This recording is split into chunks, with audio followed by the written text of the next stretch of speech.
¿Cómo desbloquear la potencialidad? Módulo 3. Cuando hablamos de la potencialidad humana, ¿se ha preguntado alguna vez qué es lo que explica la enorme diferencia en resultados y rendimiento entre una persona y otra? Ustedes saben que una persona que gana 25 millones al año no es 10 veces más lista o mejor que otra que gana 2,5 al año. ¿Por qué la diferencia es de un factor de 10?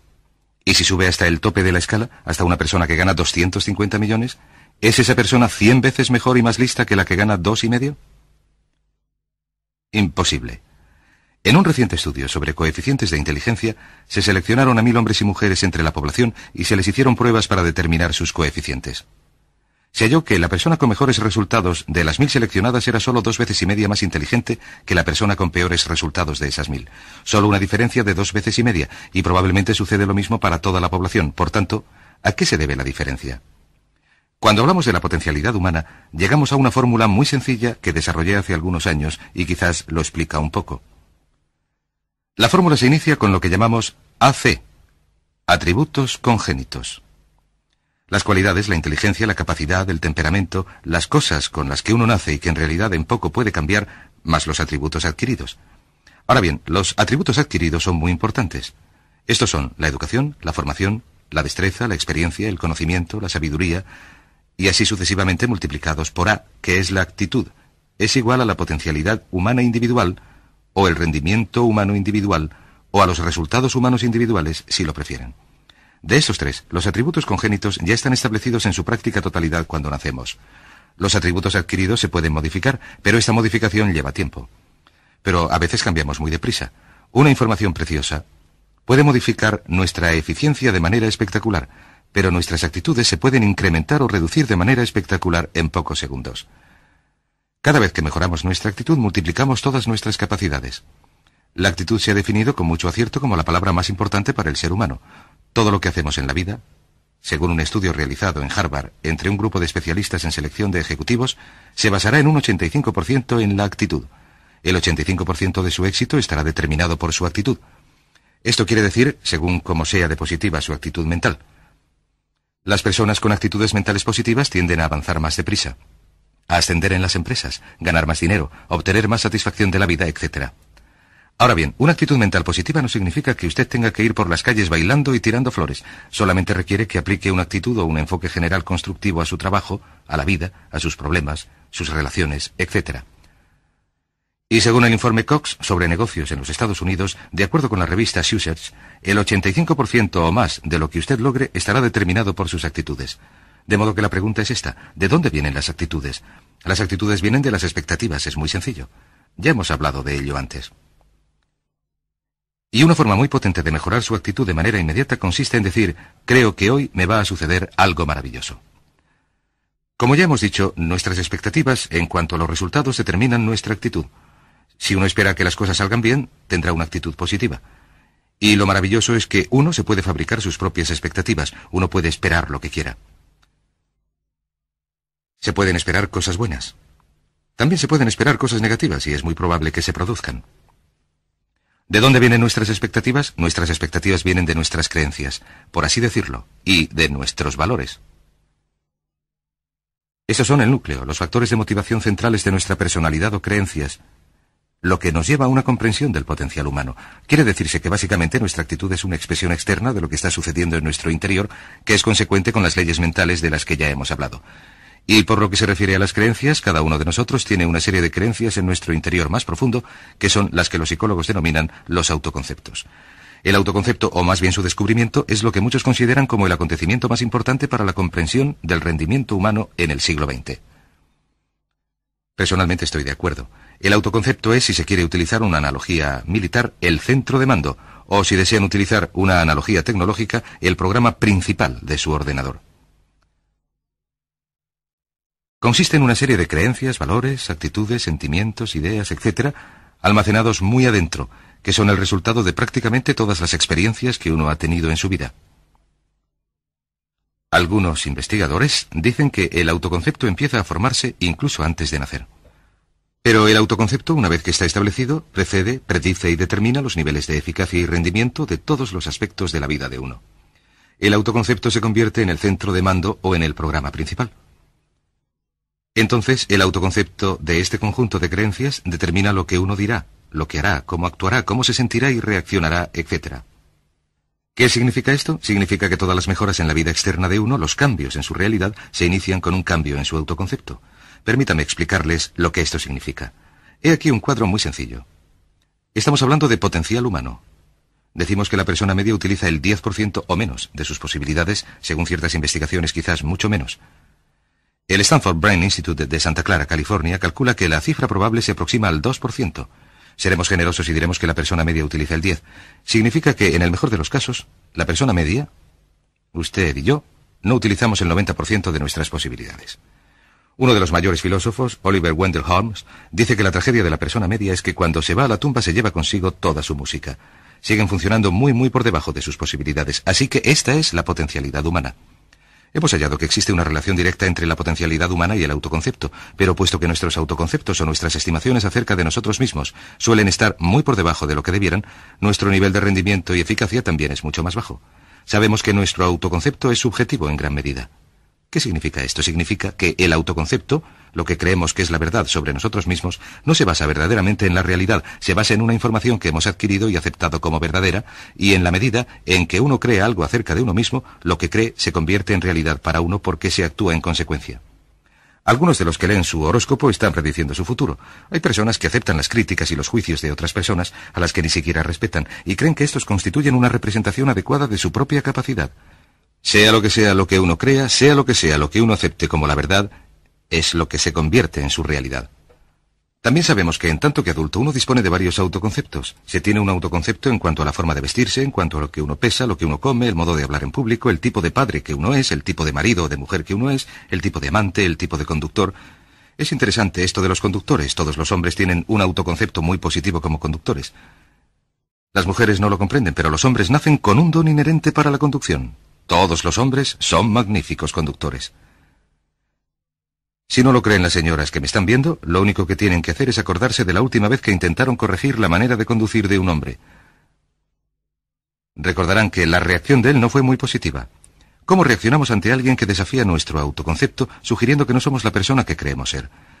Nos ponemos a la defensiva, nos enfadamos, nos irritamos. Resulta difícil llevarse bien con nosotros.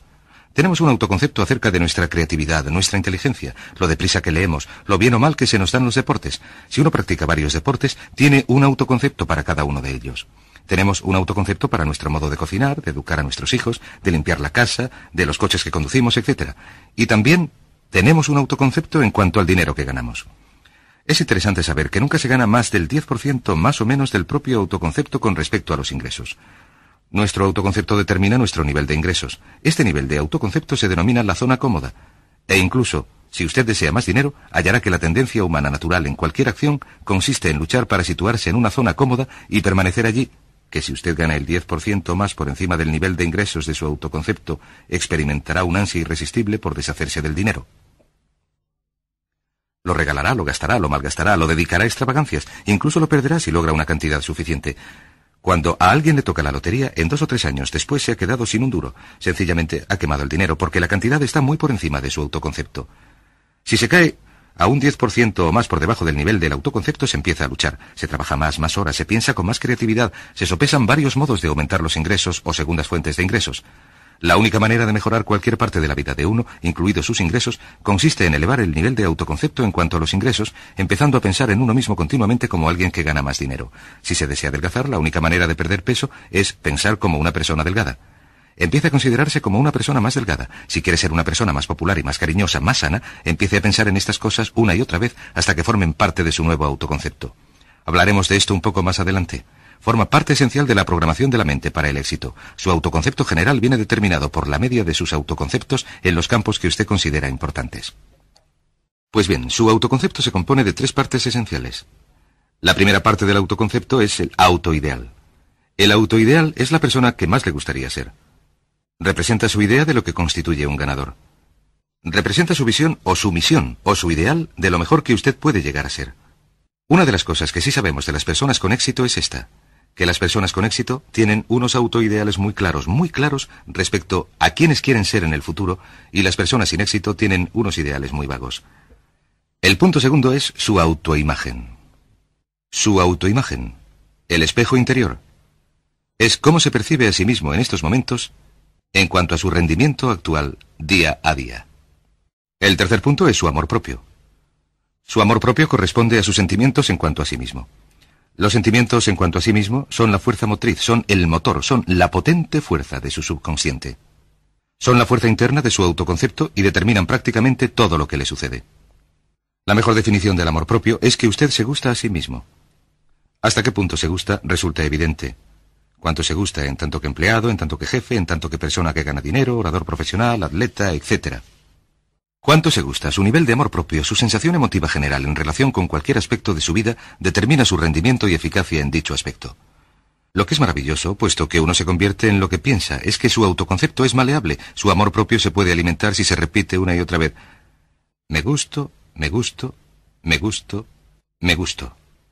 Cuanto más repita me gusto, cuanto más lo repita una y otra vez, más crecerá su amor propio. Y cuanto más crezca su amor propio, más se elevará su autoconcepto general. Cuando su autoconcepto general aumenta, usted rinde mejor en todo lo que intenta. Cada vez que se diga me gusto, me gusto, me gusto, me gusto, es como si se estuviera poniendo una inyección de vitaminas psicológicas. Todo lo que ocurra que haga disminuir su amor propio hará que su rendimiento empeore, le hará equivocarse, ser desgraciado, etc. Un punto crítico en relación con el hecho de gustarse a uno mismo, con el amor propio, es que, en primer lugar, nunca puede querer a nadie más que lo que se quiere a usted mismo, que su nivel de amor propio determina la calidad de sus relaciones con los demás. Y el segundo punto es que nunca puede esperar que nadie le quiera o respete más de lo que usted se quiere o respeta a sí mismo.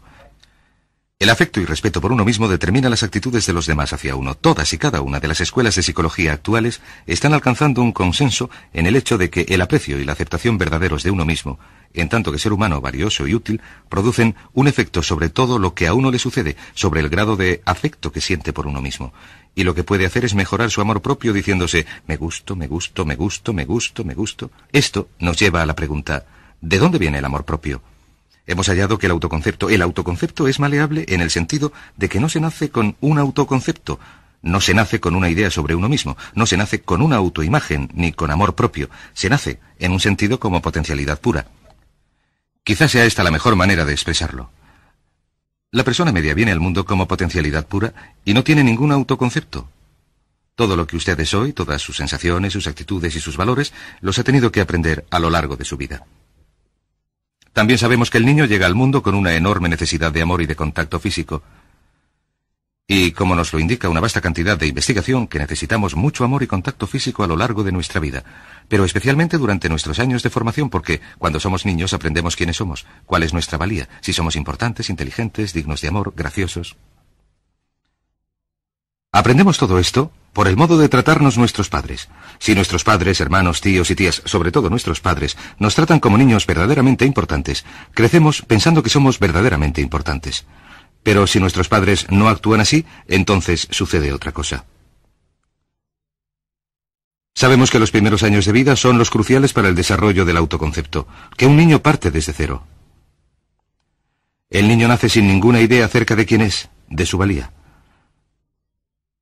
Durante el primer, el segundo, el tercer, el cuarto año de vida, algunos psicólogos creían que este era el caso durante los primeros 5 años, pero ahora dicen que es así durante los 3 primeros. Durante los 3 primeros años de vida el niño aprende quién es. Se dice que si se le da a un niño suficiente cantidad de cariño de alta calidad durante los primeros 3 a 5 años, se le lanza de por vida. Se le monta sobre unos cimientos sólidos de amor propio, confianza en sí mismo, en su valía, en su propio valor. De hecho, existe una relación directa entre la calidad y la cantidad de amor y el desarrollo de una personalidad sana. Cuanto más amor incondicional reciba un niño en esos años de formación, más fuertes serán los cimientos de su personalidad. Por otra parte, prácticamente todos los problemas de psicosis, neurosis, trastornos de la personalidad y problemas de comportamiento tienen su origen en los problemas de fondo del autoconcepto. Ahora bien, podemos volver atrás como adultos. He aquí nuestra personalidad adulta. Volvamos atrás como adultos y podremos corregir los defectos de nuestros cimientos, las fisuras, si lo prefieren, repitiéndonos una y otra vez, me gusto, me gusto, me gusto, e inyectando ese cemento reparador en lo más profundo de nuestra personalidad. Recuerden que los niños necesitan amor como las rosas necesitan la lluvia. Los niños faltos de amor a menudo mueren por este motivo. Es una enfermedad que se llama marasmo. Ahora bien, ¿qué otra cosa sabemos sobre los niños? Sabemos que los niños vienen al mundo con dos atributos remarcables. El primero es que no tienen miedo. Los niños nacen sin temores. No tienen miedo a nada, salvo a caerse y a los ruidos fuertes. Y esto se manifiesta con la actitud yo puedo. Los niños vienen al mundo creyendo que pueden hacer cualquier cosa, y cualquiera que haya criado a un niño hasta los 3 o 4 o 5 años sabe que durante sus primeros años hay que dedicarse a evitar que se maten, porque son pequeños kamikazes, porque no tienen miedo a nada. El segundo atributo es que cuando vienen al mundo son totalmente espontáneos. Dicen lo que quieren, hacen lo que quieren. No tienen ninguna inhibición, no tienen absolutamente ningún miedo a hacer lo que quieren. Y esto se expresa exactamente en la actitud no quiero, no tengo que hacerlo. Si alguna vez ha intentado controlar a un niño, sabrá que los niños son así. Lo primero que dicen cuando se empieza a mandarles cosas, lo primero que aprenden es no. No, no quiero. Naturalmente, con el tiempo, les hacemos cambiar de opinión al respecto de un modo u otro, pero estos son los dos atributos de los niños cuando vienen al mundo. Vienen al mundo sin temores y sin inhibiciones. ¿Qué significa esto? Significa que nuestro patrimonio natural es no tener temores ni inhibiciones, y solo cuando podemos crear la misma situación en nuestra vida adulta, cuando no tenemos temores ni inhibiciones, llegamos a sentirnos verdaderamente bien con nosotros mismos. Las mejores organizaciones, las mejores empresas, son las que crean un entorno donde nos sintamos libres de temor y de reservas a la hora de ser nosotros mismos y de dar lo mejor de nosotros mismos. Sabemos que a medida que van creciendo los niños aprenden de dos maneras. En primer lugar, aprenden por imitación. Imitan a uno u otro de sus progenitores, especialmente al dominante. A veces el progenitor dominante cambia según el niño va creciendo. A veces los niños imitan al padre, a veces a la madre, pero aprenden por imitación. Muchas de las características y las costumbres que tenemos como adultos las hemos aprendido de nuestros padres. ¿Ha tenido alguna vez la oportunidad o la ocasión de gritar a uno de sus hijos o de darles una voz? Uno dice las mismas cosas que su padre le decía a uno cuando era niño. Imitamos. A veces imitamos su forma de andar, a veces su forma de hablar, a veces sus valores, sus creencias, etc., aunque dichos valores y creencias no nos sirvan. ¿Por qué? Pues porque nuestros padres actuaban así con nosotros cuando éramos niños. La segunda forma en que aprendemos es pasando de la incomodidad, de lo que no nos hace sentirnos bien, a la comodidad. Freud denominó a esto el principio del placer. Se debe a que nos dirigimos hacia lo que nos hace sentirnos a gusto, lo que nos da placer, lo que nos hace sentirnos bien en cuanto a nosotros mismos. Pasamos de la incomodidad a la comodidad. Así es como nos deshacemos de niños de los pañales. Nos decimos que ya no es divertido ir por ahí con los pañales sucios. Vemos lo que hacen nuestros padres, nuestros hermanos mayores y nos decimos, pues esta gente no hace lo que yo, y así aprendemos a andar y así lo aprendemos todo. De modo que pasamos de la incomodidad a la comodidad a lo largo de nuestras vidas. Por cierto, así es como aprendemos. Imitamos, leyendo lo que los demás han hecho, estudiando en los libros, en el trabajo. Imitamos cuando vamos a colegio y hacemos lo que nos produce resultados positivos, lo que nos da refuerzos positivos, y hacemos menos lo que nos cause incomodidad o dolor. Muy pronto en la vida, por error o como resultado de un error de los padres en la educación, los niños aprenden modelos de hábitos negativos. Los modelos de hábitos negativos tienen su origen sobre todo en las críticas negativas. Las críticas negativas comienzan muy pronto en la vida. A veces durante los primeros meses. Y la crítica negativa la utilizan los padres para dirigir y controlar a los niños. Desgraciadamente, tiene un efecto muy peligroso y destructivo sobre uno, ya que la crítica negativa tiende a socavar la integridad de la personalidad del niño. Yo mismo, y también la mayoría de ustedes, hemos sido socavados y dañados por las críticas negativas más que por todas las guerras de la historia. De resultas de las críticas negativas empezamos a desarrollar modelos de hábitos negativos. Los modelos de hábitos negativos son reacciones condicionadas ante ciertos estímulos. Los modelos de hábitos negativos se desarrollan pronto en la vida, como resultado del miedo y el dolor repetidos, una y otra vez. Se desarrollan como resultado de las críticas negativas, el castigo físico, etc. Pronto empezamos a desarrollar dos manifestaciones que nos persiguen a lo largo de nuestras vidas e inhiben nuestra potencialidad. La primera es la que se conoce como el modelo de hábitos negativos por inhibición. Este modelo se aprende cuando al niño le dicen una y otra vez, no, vete de aquí. Deja eso. Y le castigan. Cuando el niño intenta hacer algo nuevo, o se mete en algún sitio, o huele algo, o vierte algo, o rompe algo accidentalmente, los padres explotan y se enfadan y se enojan.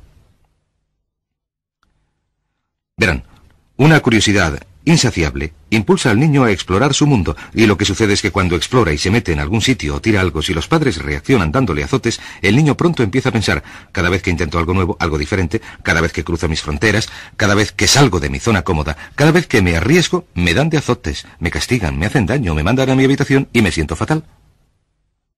Y pronto el niño desarrolla la sensación de que no puedo.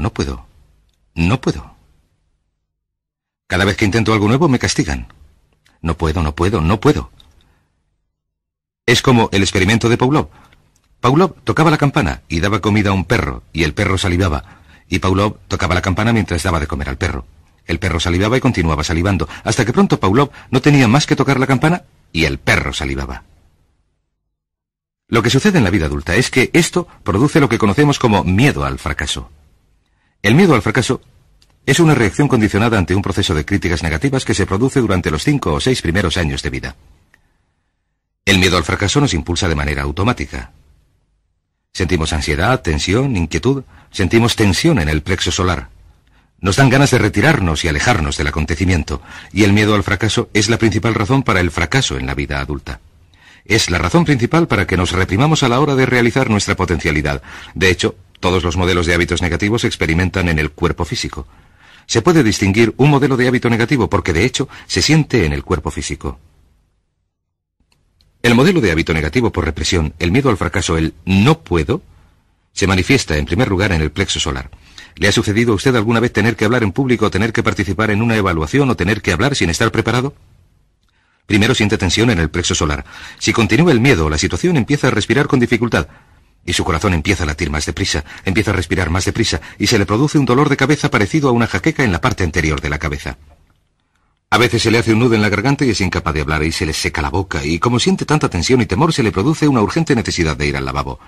Todas estas son manifestaciones. No existe un peligro físico, pero existe un peligro psicológico, una reacción condicionada.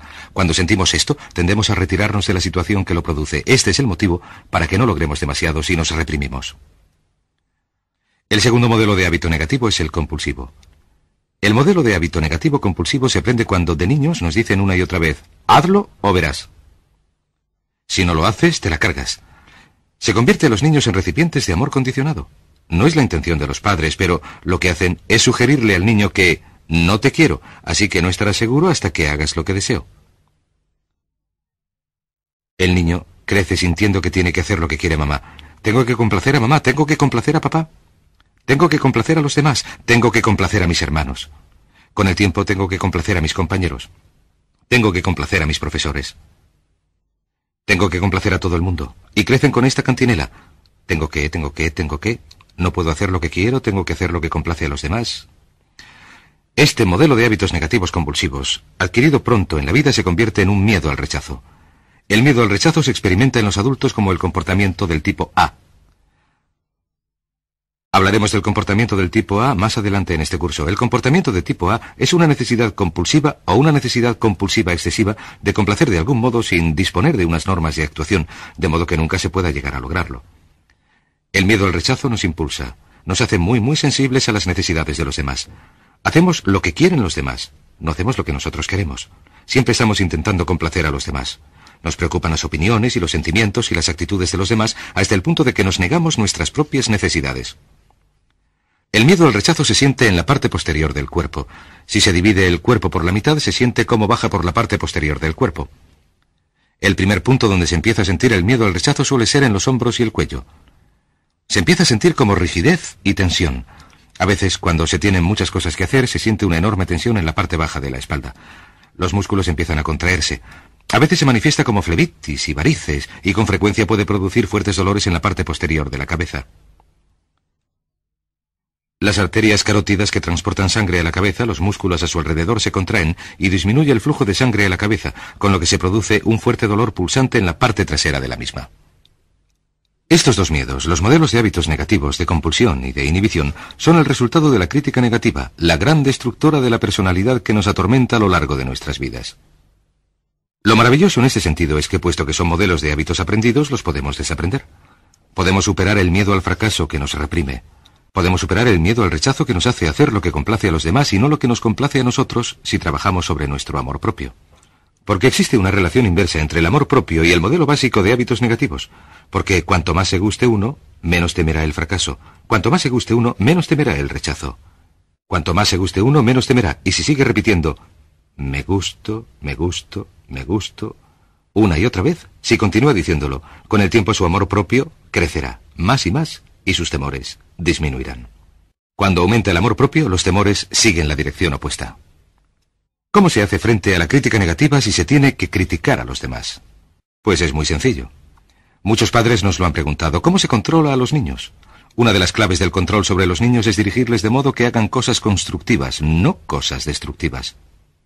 Otra cosa que se ha de tener en mente es que de lo que se trata es de emitir una crítica informativa, positiva, lo que significa que deben decir a los niños lo que pueden hacer o a los adultos lo que pueden hacer para mejorar. Recuerden, la intención de las reacciones de cualquier tipo ha de ser mejorar el rendimiento. Si usted es un padre o un jefe o si participa en una relación, cuando alguien hace algo equivocado o inadecuado, el objeto de cualquier reacción que se le dé es que lo hagan mejor la próxima vez. Sin embargo, existe una relación directa entre amor propio y crítica negativa. Cada vez que se critica a alguien, su amor propio disminuye. Cada vez que el amor propio disminuye, también disminuye la capacidad de rendimiento. Si se critica negativamente a alguien durante un tiempo y con una intensidad suficiente, llega a un punto en el que no intentará hacer absolutamente nada. Se convierte en lo que se denomina personas hipersensibles. Un adulto hipersensible no puede aceptar las críticas de nadie. Un adulto hipersensible es una persona que siente una enorme tensión y ansiedad incluso si solo se le llega a sugerir que no está haciendo lo adecuado. Si tienen que tratar con un adulto hipersensible, la clave consiste en sentarse a hablar con él y recordar 4 cosas. Primero, empiece siempre con un elogio. Segundo, proteja a toda costa el amor propio de la persona. Tercero, que los comentarios sean sobre las actuaciones, no sobre la persona. Hable del comportamiento, no de la persona. Y el cuarto punto consiste en enfocar el futuro, no el pasado. Hable de lo que se hará de otra manera en el futuro, no de lo que sucedió en el pasado. ¿Por qué? Una razón sencilla es que no se puede controlar el pasado. Al no poderlo controlar, cualquier crítica sobre lo que se ha hecho en él produce una enorme tensión y frustración. Resumamos. La clave para el éxito en la vida consiste en una actitud mental positiva. Una actitud mental positiva se basa en las expectativas de éxito, en un conjunto de expectativas positivas. Un conjunto de expectativas positivas se basa en las creencias y el autoconcepto. El núcleo del autoconcepto, lo que determina la eficacia en la vida, es el amor propio, y el amor propio se mide por el afecto que uno siente por sí mismo. Las dos cosas que nos reprimen más son el miedo al fracaso y el miedo al rechazo. De modo que uno de los secretos principales del éxito es este. Conviértase en un organismo en generación perpetua de amor propio. Dedíquese continuamente a hacer cosas para usted mismo, a usted mismo, en su vida, que puedan hacer que se quiera, que se ame, que se acepte, que se respete, que le hagan encontrarse estupendo. Si es un jefe o un padre, recuerde que la clave para un rendimiento óptimo en su hogar y en su trabajo consiste en que la gente se considere estupenda.